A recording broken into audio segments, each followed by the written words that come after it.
بجد قلتم زوجي دفين زركز እግዚአብሔር ካባል ሁሉ ይሞ ለዛው ዲዚአ ሲንኪራ ወይ ሰላም ተከታተልቲ ሶል ሚዲያ ዘዘለኹም ሰላምኩም ይብዛሕ እንደከስከንተስ ኤርትራውነት ኮርመነት አይምረስዕ እቶም ሳብስክራይብ ዘይገርኩም ሳብስክራይብ ትገብሩ ከም ላይክ ጅምሩ እንዳተላቀቡ ንሎሚ ብጣዕሚ ኣዝዩ ኣገዳሲ እዋናዊ ዛዕባ በደፊና መፂና ኣለና እቲ ጉዳይ ከም ዝትሪእዎ ዘለኹም ኣፍልጥ ያ ዘላ ኣፍልጥ ጠቅዓኻ ኣፍልጥ ንኤርትራ ንምቕታል ብሽም ሰንዓ ፎርም ሱዳን ኢትዮጵያ ጅቡቲ የመን ዘለዎ ሃገራት ንኤርትራ ካብ ገጽ ምድሪ ንምጥፋእ ማለት እዩ ለይትን መዓልትን ምስ ምዕራባውያን ወይ ከዓ ተልእኾ ኣጀንዳ ናይ በዓል ኣሜሪካ ተሓንጊጠን እዚ ተጋሩ ዓመት ዶ 2 ወርሒ ዶ ገለ ዕፅዋን ክባን ትብሎ ንሕና ከም ኤርትራውያን 25 ዓመት ብሽም ሰንዓ ፎርም ነፍሲ ሄርመለስ ዜናዊ ኣብ ዝነበሩ እዋንን ሰዓትን ንሕና ከም ኤርትራውያን እዚ ሽግርን መከራን ጭንቅን ኣዝዩ ኣስካሕካሕ ዝኾነ ሰብ ወዲ ዓከር በሊዑ ዝሓለፈሉ እዋን ኣብ ኤርትራ እዚ ከዓ ብመን ይድሕር ዳይና ተልእኾ ናይ ምዕራባውያን እተን ጎረባብቲ ሃገራት ከዓ ሕጂ ኩሉ ግዜ ምስኣቶም ተፀጊዒኻ ትጠፍእ ዳ እምበር ትለምዕ እውን ኣይኮንካ ሱዳን ረኣይዋ ኢትዮጵያ ረኣይዋ ጅቡቲ ረኣይዋ የመን ረኣይዋ እታ ክትጠፍእ ዝሓሰበት ሎሚ ተወሊዓ ወፅያ ኣብዚ መፅእ ኣዋርሕ ማለት እዩ ልኡኻት ናይ ስዑድ ዓረብ ናብ ኤርትራ ዑደት ከካይዱ ምዃኖም ብዛዕባ ማያት ቀይ ባሕሪ ህሉ ኩነታት ዞባና ከምኡ ከዓ ብዛዕባ ናይ ሱዳን ከምኡውን ኣብ ቀይ ባሕሪ ፀጥታ ኣተኪሮም ምስ ላዕለዎ ሰብ ስልጣናት ምስ ክቡር ፕረዚደንት ኢሳያስ ኣፈወርቂ ልኡኻት ናይ ስዑድ ዓረብ ክራኸቡ ምዃኖም እቲ ዝወፅእ ሓበሬታ ይሕብር ማለት እዩ ኣብዚ ከም ተወሳኺ ጅቡቲ እዚ ኣትያቶ ዘላ ቅልውላው ማለት እዩ ብጣዕሚ ኣብ ኣዝዩ ሓደገኛ ልክዕ ከምቲ ናይ ሱዳን ኣብ ውሽጢ ጅቡቲ ተፈጢሩ ዘሎ ብሽም ዲሞክራሲ ብሽም ፍትሒ ንመንግስቲ ጅቡቲ ንምእላይ ብወገን ናይ እስራኤልን ናይ ኢማራት ከምኡ ከዓ እታ ኣይውዑይ ኣይዝሑል ኮይና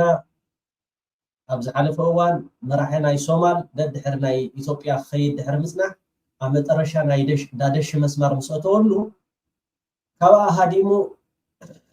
እቲ ናይ ኢማራት ሓይሊ ክወፅእ ከምኡ ምስ ስዑድ ዓረብ ምስ ኤርትራ ዝምድና ንምምሕያሽ ምስ ግብፂ ተፀሚዶም ይርከቡ ማለት እዩ ሕጂ ከዓ ጅቡቲ ምስ ኤርትራ ዝምድናኣ ናብ ንቡር ንምምላስ ብመገዲ ናይ ስዑድ ዓረብ ግብፂ ኣቢላ ኣብ ዝመፅእ ልኡኻት ናይ ስዑድ ዓረብ ናብ ኤርትራ ዑደት ኣብ ዘካይድሉ እዋን እዚ ኣመልኪቶም ምስ መንግስቲ ኤርትራ ክዘራረቡ ምዃኖም እቲ ዝወፅእ ሓበሬታ ይሕብር ማለት እዩ هو ሕጂ ኩሉ ግዜ እቲ ዝኸይድ ውዒሉ ሓዲሩን ንዓኻ ክፀልወካ ስለዝኽእል እቲ ኣብ ጅቡቲ ዘሎ ኢድካ ጣሚርካ እውን ክትሪኦ ትኽእል ኢኻ ጅቡቲ ብባሕሪ ይኹን ብመሬት ምስ ኤርትራ ብቐረባ ትራኸብ ከም ምዃና መጠን እዚ ጉዳይ እዚ ካብቲ ኣዝዩ ከም ዛዕባ ምስ መንግስቲ ኤርትራ ክዘራረብሉ ምዃኖም ጠለብ ናይ ጅቡቲ ከዓ ምስ ኤርትራ ዕርቂ ወይ ከዓ ምስ ኤርትራ ናብ ንውስ ሰላም ንምምላስ ስዑድ ዓረብ ታረኣ ክትፃወት ዝብል ኣብቲ ፅሑፍ ተፃሒፉ ይርከብ ብጣዕሚ ፅቡቅ ምስ ሶማሊላንድ ዝምድና በቲኸያ ጅቡቲ ምስ ኢትዮጵያ ዘለዋ ከዓ ንኣብይ ኣሕመድ ፀዊዓ ኣብ ዝሓለፈ እዋን እውን ዝኾነ ተተኮስቲ ኣፅዋር ብመገዲ ጅቡቲ ናብ ኢትዮጵያ ንኸይኣቱ እውን ከልኪላ ኣላ እዚ እውን ብጣዕሚ ደስ ዘብል ተባዕ ስጉምቲ እዩ ስለዚ ኣብዚ ሓለፈ ይትነብር ኒሃ እሞ ጅቡቲ እቲ ክትከድዎ ፀንሖኹም ኣካይዳ ካብኡ ተማሂርኩም ናብ መገዲ የማን ብምምፃኹም እውን ንሕና ከም ኤርትራውያን ሕጉሳት ኢና ፖለቲካ ከምኡ እዩ ፖለቲካ ንዘርባሓካ ኢኻ ትኸይድ ክሳብ ብመሬትን ብባሕርን ትራኸብ ክሳብ ዝኾንካ ከዓ እቲ ቀንዲ ምስ ጅቡቲ ከራኽበና ዝኽእል ቦታታት ከዓ ኣዝዩ ምስ ኢትዮጵያ ዘዳውብ ከም ምዃኑ መጠን ተኣፋፍዩ ኣብዚ ሕጂ እዋን ከዓ ጅቡትን ኢትዮጵያን ኣንጭዋን ድሙን ዳርጋ ኣብ ቃልዕ ደይወፅእ ብውሽጢ ብዙሕ ነገራት ዝኸይድ ዘሎ ከም ምዃኑ መጠን እዚ ኣብ ዝሓለፈ 80 ሚእታዊት ብሰሜን ተቋፃፂርዎ ዘሎ ሓይሊ ልክዕ ከም ናይ አርኤስኤፍ ኮይኑ እቲ ዕጥቅን ስንቅን ዘቀብል ከዓ ኣብዚ ጉዳይ ኢማራት ዓረብ ኢትዮጵያ ከም ምዃነን መጠን እዚ ብጣዕሚ ጅቡቲ ከዓ ኣዝዩ ኣስዒብዎም ኣዝዩ ኣፍሪሕዎም ከም ዘሎ ዝሕበር እዩ ምኽሪ ተደሊኻ ናብ ኣስመራ እዩ ዘሎ ምኽርን ድሕር ዳደሊኻ ዘብዘብ ናብ ኣስመራ ዘብዘብ ናብ ኣስመራ እወ ለዚ እታ ክቡር ጀነራል ስብሓት እፍሬም ዝበላ ንዓና እንዳወግሐት ንጸላእትና ከዓ እንዳጸልመተት እያ ትኸይድ ዘላ እቲ ናይ ቀርኒ ኣፍሪቃ ወይ ከዓ እቲ ኣሎ ዝበሃል ፖለቲካ ፈትፊቱ ዝፈልጦ ናይ ዓለም ህዝባዊ ግንባር መንግስቲ ኤርትራ እሞ በዚ ጋጣሚ ክብሪ ይግባኣኩም እዩ ክቡራት ይኹም መቸም ሓይሊ ኣየር ናይ ኢትዮጵያ ብጣዕሚ እዮም ተዋሪዶም ብጣዕሚ ከዓ ዝሕፍር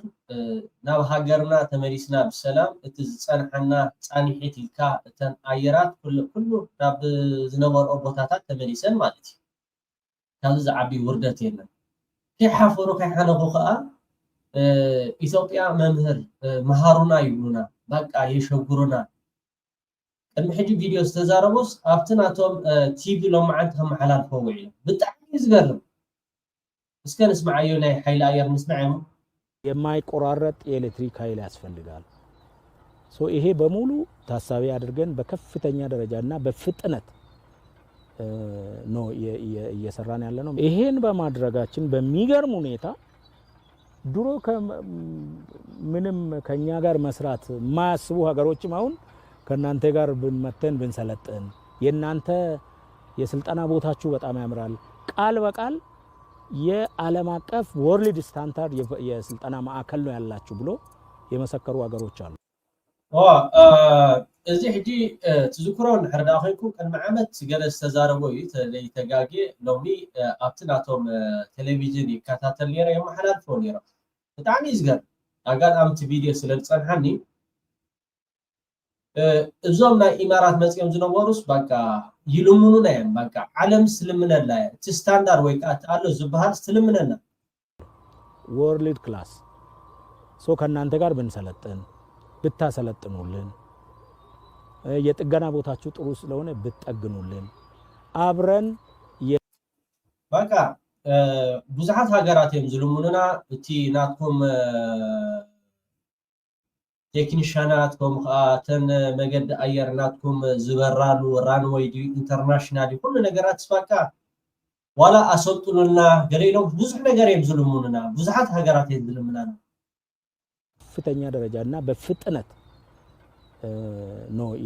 እየሰራን ያለ ነው ይሄን በማድረጋችን በሚገርም ሁኔታ ድሮ ምንም ከኛ ጋር መስራት ማያስቡ ሀገሮችም አሁን ከናንተ ጋር ብንመተን ብንሰለጥን የናንተ የስልጣና ቦታችሁ በጣም ያምራል ቃል በቃል የዓለም አቀፍ ወርልድ ስታንዳርድ የስልጣና ማዕከል ነው ያላችሁ ብሎ የመሰከሩ ሀገሮች አሉ ወርልድ ክላስ ሶ ከናንተ ጋር ብንሰለጥን ብታሰለጥኑልን የጥገና ቦታችሁ ጥሩ ስለሆነ ብትጠግኑልን አብረን የልምምድ ልውውጥ ብናደርግ ብሎ አሁን በርካታ ሀገሮች እንትን ይያሉ ነው አንዱ አሁን የምናካሂደው ሕጂኮም በእንግሊሽ ኮሚል خزارب አይከልኒ በአረብ ኮሚል خزارب አይከልኒ በጣዕሚ ዋላ ድሕርዳ ኢልኩምስ በአረብ ባተርጉሞ ነቶም ናይ ኢማራት ዓረብ በቃ ለሚኖሙና እዮም በቃ ኣሰልጥኑና ከምኡውን መፂና ክረክበኩም ዶ ወይ ከዓ ለሚኖም እግሮም ድሒሶም በጃኻትኩም ኢሎም ዘምፅዎ በምሓርኛ ካደ ሕሱ በእንግሊሽ ከዓ ካደ ይዛረቡ ማለት እዩ ብጣዕሚ እኮ ዝገርም እዚኣቶም ሰብ ክትብሎምን ብጣዕሚ ዋላቶም ጋዜጠኛታት ውን ገሪሞም ኣሎ ብዝረአዩ ልምምድ ልውውጥ ብናደርግ ብሎ አሁን በርካታ ሀገሮች እንትን ይያሉ ነው አንዱ አሁን የምናካሂደው ኤርሾም የሱ ውጤት ነው እነኚህን መሰረተ ልማቶች ባንገነባ ኖሮ ማን ዝሸው ንገብሮ ሓደ ካብኡ እዚ ዝገበርዎ ሕጂ ኣብ ናይ ክልተ መዓልቲ ዝነበረ መደባቶም ማለት እዩ ሓደ ካብኡ እዚ ከዓ ኢማራት ዓረብ ለሚና በጃኻትኩም ትሬኒንግ ክንገብር በጃኻትኩም ንስኻትኩም ክእለት ኣለኩም ንስኻትኩም ከምዚኹም ገሊሎም ሓቲቶሞም በቃ መፅኦም ሓደ ካብቲ ዝነበረ ልምምድ ለሚኖም ነው በቃ ንሕና ኩልያት ኢና እዮም ዝብሉ ደሎ ምንም በጫካ ውስጥ አውሮፕላኑን አምጥቶ የሚያስቀምጥ ሰው የለም ሶ የዛ የመሰረተ ልማቱ ግንባታ ጠቅሞናል ልምድ እናገኝ ከሌሎች ሀገሮች የሚል እንትናለኝ አራተኛ አየር ኃይል ለሀገሪቷም ማንኛውም ተቋማት ምሳሌ ነው መሆን ያለበት። ለኢትዮጵያ የሚመጥን አየር ኃይል ነው መሆን ያለበት በውበቱም በጥራቱም በጽዳቱም። ሰራዊቱ የሚሰራበት የሚኖርበት የሚጠግንበት የሚበርበት አካባቢ የሚማርክ መሆን አለበት፣ ምሳሌ መሆን አለበት ብለን ነው የተነሳነው። በምንም ተአምር በተበለሻሸና ራቢሽና በአቧራ ውስጥ መኖር የለብንም ብለን በከፍተኛ ደረጃ ከሰራዊታችን ጋር ተግባብተን ነው የተነሳነው። ይሄንን እንደምታዩት በተቻለ መጠን ጨርሰናል አንልም። በርካታ ነገሮች ይቀሩናል። ፊት ለፊት ነው የተከፋፈት ነው እንጂ ብዙ ነገሮች የሚቀሩ ነገሮች አሉ። ነገር ግን የሚያሳፍር ደረጃ ላይ አይደለም ያለነው። ይሄንንም በርካታ ጎብኚዎች አሁን ብንጎበኛችሁ መጥቼን እንድንጎበኝ በቃ በየቀኑ ጥያቄዎች ይቀርባሉ። ጠቅለል ለማድረግ 4 መሰረታዊ ነገሮችን ይዘን ነው የሰራነው። የሰው ሀብት፣ ትጥቅ ሕጂ በቃ በብመዓልቲ በቃ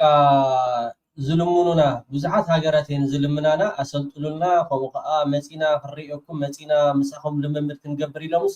ብዙሓት እዮም ዝልሙኑና። ኣብዚ ተራእይዎ ልካችንም ቦታችንም ችሎታችንም እናውቃለን። እንደ ኢትዮጵያ አይነት ሰራዊት አሁን ዓለም ላይ አለ ብዬ አላምንም። ብዙ ሚሳኤል፣ ብዙ ምንድነው ጄት፣ ብዙ ትጥቅ፣ ብዙ ደሞዝ የሚከፈለው ወታደር ሊኖር ይችላል። የኢትዮጵያ አይነት ግን ተልእኮውን በአስቸጋሪ ሁኔታ ውስጥ መፈጸም የሚችል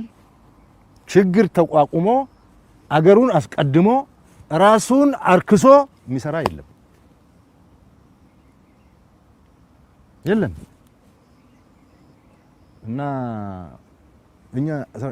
እኛ ሰራዊታችን እንደዚህ ነው የምንገመግመው የምንለካው። እንደገና ደግሞ ዴይሊ ስለ ሰራዊታችን ውስጣዊ ሁኔታ እያየን እያስተካከል እየገነባን እያጠናከርን ስለምንሄድ ሲያምራችሁ ይቅር መባል አለባቸው እነዚህ ሰዎች የሚል ነው እና ምንድነው አልሸባብ የኢትዮጵያ ትሬት አይደለም፣ በፍጹም ትሬት አይደለም። እንደገና ደግሞ እኛ በጣም ተወጥረን በጣም ተለጥጠን እንደው አቅም አንሶን እዚህ ተጠምደን ሌላው የሚገባብን አይነት አገር አይደለም እና አትስጋ ነው። እንደው ፊልድ ማርሻል ብርሃኑ እርሶን ጨምሮ ሌሎችም ከፍተኛ የጦር መኮንኖች ሰሞኑን የወታደራዊ ዲፕሎማሲ ጉዞ ላይ ነበራል። ከምና ኢትዮጵያ ሰራዊት ሓያል የለን ኣብ ዓለም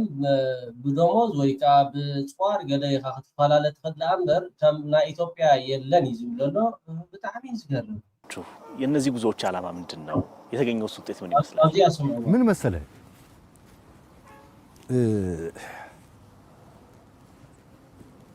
ቅድም እንዳልኩ ነው የኢትዮጵያ መከላከያ ሰራዊት በዓለም ላይ በጣም ተፈላጊ ሆኗል። ሰው እኛ ጋር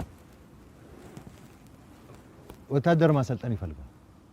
ኦፊሰር ማሰልጠን ይፈልጋል። ልክ ከምታ ናይ ሓይሊ ኣየር ዝብላ ዘሎ ከመይ ደጊምዋ ወታደር ከንሰልጥኑልና ይብሉና፣ ከምኡውን ሓይሊ ኣየር አሰልጥኑና ይብሉና። በቃ ተሸገርና ኢና ደልና እዩ ዝብለሎ። ፓይለት ማሰልጠን ይፈልጋል። ምንድነው የከባድ መሳሪያ ምድብተኛ ማሰልጠን ይፈልጋል። የኛ ሰራዊት የግንባታ እሴት ይፈልጋል። ስለዚህ እኛ ሳንወድ በግድ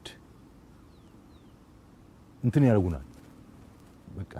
ይጋብዙናል፣ ኢንቫይት ያደርጉናል። እነሱ ደግሞ ባላቸው ይደግፉናል።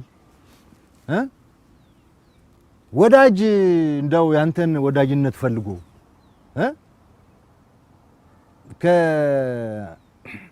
ከግማሽ መንገድ በላይ ሄዶ ሲጠራህ አቤት የማትል ከሆነ ራስን አትሸጥም ማለት ነው። ስለዚህ እኔ አሁን እንዳውም እንትን በስቶብኝ ተቸግሬያለሁ። እኛም ጋና እኛም ጋር እኛም ጋር እንነጋገር እኛም ጋር እንደራደር እኛም ጋር እንፈራረም የሚል በቃ ቁጥር የለው። በቃ ተረብሽና ይናለና አስወጡንና በጃሃኩም ገለንዳ ወልስ በቃ ተረብሽ ሄደልሁ በቃ ራስን አትሸጥም ማለት ነው። ስለ እኔ አሁን እንዳውም እንትን በስቶብኝ ተቸግሬያለሁ። እኛም ጋና እኛም ጋር እኛም ጋር እንነጋገር እኛም ጋር እንደራደር እኛም ጋር እንፈራረም የሚል በቃ ቁጥር የለው። ለምንድን ነው የኢትዮጵያ መከላከያ ሰራዊት ጋር ያለ ነገር ወደ እነሱ ትራንስፈር እንዲሆን ይፈልጋሉ። ስለዚህ ይጋብዙናል። የታንዛኒያ ጥሪ የተደረገልኝ መስከረም አልችልም እያልኩ እያራዘምኩ ሁለቴ አራዝም ያለው ይመስለኛል። ሁለት ደብዳቤ ጽፈን አራዝመናል እና አራዝመን ቆይተን በቀደም ሲመቸን ሄደናል። ጥሩ ስምምነት አድርገናል። ጥሩ የመተባበር ኤክስፒሪየንስ የመቀያየር የመሰልጠን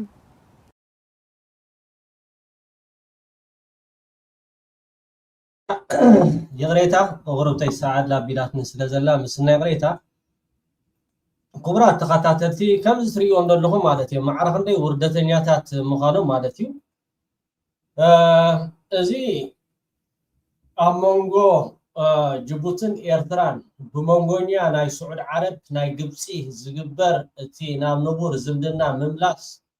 ብጣዕሚ ኣገዳሲ ኣብቲ ዞባ ከዓ ዓብ ለውጢ ከምፅእ ዝኽእል እዩ። ኢትዮጵያ ንበይና ተሪፋላ ማለት እዩ። ሶማል፣ ጅቡቲ፣ ኤርትራ፣ ሱዳን፣ የመን፣ ስዑድ ዓረብ፣ ግብፂ ኣብ ሓደ ኣለዋ። ኢማራት ዓረብ ኢልካ ከዓ ስርዓት በሻሻ ከም ከዓ ናይ ሶማሊላንድ ሕጂ እዚ ናይ ጅቡቲ ተሓዊስዎ ብጣዕሚ ኣዝዩ ኣገዳሲ ንዓና ከም ኤርትራውያን እውን ኣብቲ ዞባ ወይ ከዓ መዳውቲ ከም ምዃንና መጠን እዚ ጅቡቲ ሕጂ ንስዑድ ዓረብ ጠለብ ወይ ከዓ ብመገዲ ናይ ስዑድ ዓረብ ጌርካ ምስ ኤርትራ ናብቲ ንቡር ዝምድና ንምምላስ ዝበሃል ነገር ብጣዕሚ ኣዝዩ ኣገዳሲ እዋናዊ ዛዕባ እዩ። ስለዚ ዌልካም ያ ኣብ መጨረሻ ቁርብተይ እታ ሰዓል ኣቢላትንላ ክቡራት ተኸታተልቲ ክብርቲ ሚኒስትሪ ትምህርቲ ሓዳሽ ኮይና ተመዚዛ ዘላ ኣብ ኤሪ ቲቪ ቃለ ምሕተት ዝገበረቶ ነይሩ ቁርብተይ ብዛዕባ ታሪክ ሂወታ እሞ ናብኡ ከብለኩም ክቡራት ተኸታተልቲ ላይክ ኣይትሕመቑ ሰሰናዩ የቐኒየለይ ምስናይ ቅሬታ ቁርብተይ ከብላይ ከኣልኩን ማለት እዩ ውዒ ነገር ክንሰትየላ አብህ ጴጥሮስ እዚ ተማሪኽና ዝብሉ ነይሮም ከም በዓል ስነ-ጥበባዊ ባጫ ንኳ ጀነራል እዮም ዝብሎ ስነ-ጥበባዊ ንዓና ክልተ ግዜ ከም በዛብህ ጴጥሮስ እዚ ተማሪኽና ዝብሉ ነይሮም ከም በዓል ስነ-ጥበባዊ ባጫ ንኳ ጀነራል እዮም ዝብሎ ስነ-ጥበባዊ ንዓና አና ከመስግን ይፈቱ ተመክሮይ ካፍል መብቃዒ የመስግን ቀፂለ ሕቶን ምምላስ ኣብ ትምህርቲ ዘለና ሓፈሻዊ ኣረኣያ ብመንፅር እቲ ህዝባዊ ግንባር ኣብ ትምህርቲ ዘለዎ ብፍላይ ኣብ ሕቶ ደቂ ኣንስትዮ ኣብ ትምህርቲ ንኽምዕብላ ዝወስዶ ስጉምቲ ብውየ ዝርዮ ማለት እዩ። ምክንያቱ ከምቲ ዝበልክዮ ኣብ ቤት ምሰውራ ስለ ዝዓበኹ ኣብ ቤት ምሰውራ ምዕባየ እንታይ ሓጊዙኒ ትምህርቲ ካብ መጀመርታ ካብ ንእሽተይ ጥቕሚ ትምህርቲ ብግቡእ ንኽርዳእ ሓጊዙኒ ማለት እዩ። ምናልባት ኣብ ሰውራ ዝነበርናሉ እቲ ናይ ትምህርቲ ዕድል ስሙዝ ኣይነበረን ወይ ሙሉእ ኣይነበረን። ከምዚ ካብ ቀዳማይ ክፍሊ ካብ 12 ክፍሊ ወዲእኻ ድሕሪኡ ኮሌጅ ኣቲኻ ወዲእኻ ይኮንካን ብግቡእ ናብ ስራሕ ትኸይድ። ኣነ 7ይ ክፍሊ ወዲኤ ናብ ስራሕ መምህርና ኣትየ። ሕጂ መምህርና ኮንኩ ኣብ ግዜ ሓጋይ ኣብ ግዜ ክረምቲ ከዓ እናተምሃርኩ እየ ናይ ካልኣይ ደረጃ ትምህርተይ ክውድእ ክኢለ ማለት እዩ ስለዚ እንታይ እዩ ተረዲእኒ ኣብ ትምህርቲ ናይ ብሓቂ ናይ ትምህርቲ ሰብ ክትከውን ትኾንካ ፃዕሪ የድልየካ ዕላማ የድልየካ ማለት እዩ ስለዚ መምህር ምስ ኮንኩ ሻውዓይ ክፍሊ ከለኹ መምህር እንታይ እዩ ነቲ ትሕቲኻ ዘለኹ ትምህርቲ ትኽእል ኢኻ ግን ልዕሊኻ ዘለኹ ትምህር ወይ ናይ ብሓቂ ኣብ ትምህርቲ ብሉፅ ኮንካ ክትወፅእ ክትቅፅል ስለ ዘለካ ካብ ሻውዓይ ሻምናይ ታሽዓይ ከምኡ እናበልኩ 12 ክውድእ ማትሪክ ክውድእ ኣብ ዩኒቨርሲቲ ክኣቱስ እቲ ስራሕ ደፊእኒ ኣብቲ ሚኒስትሪ ትምህርቲ መምህር ምዃነይ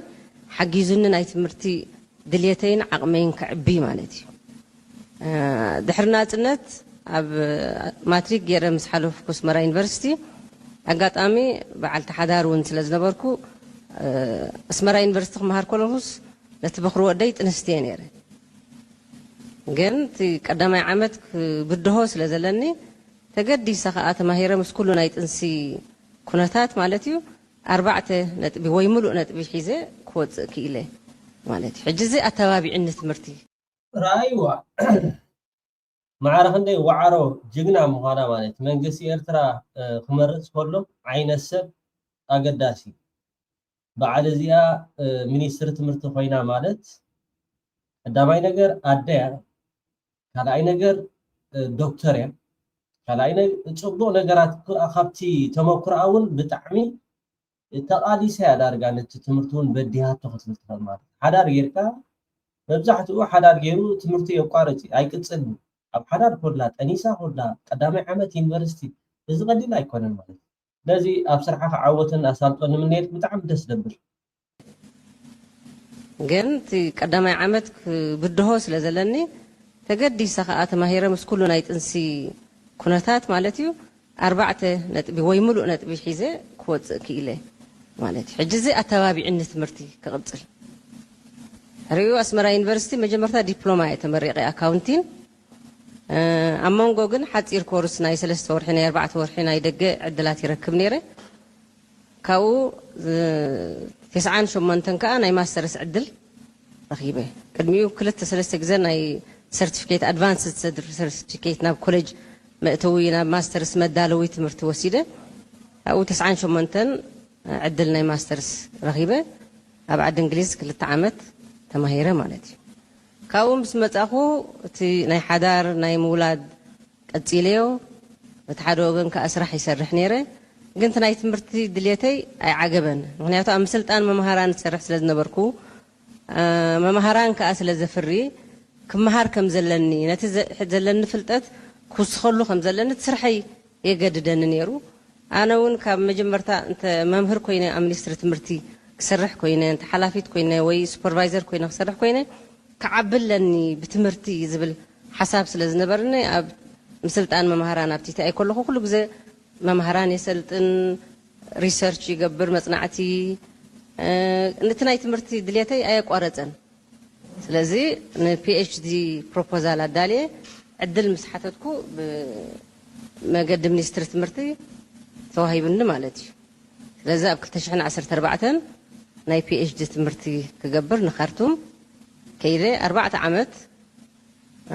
ተማሂረ ኣብ 2014 ስጋብ 2017 መወዳእታ ማለት እዩ ወሕር 2018 ተመሪቀ ማለት እዩ እዚ ይመስልቲ أي تمرتي هوتي قاعد زبقعكم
بجد قلتم زوجي دفين زركب እግዚአብሔር ካባል ሁሉ ይሞ ለዛ ዘውድ እዚኣ ትንኪያ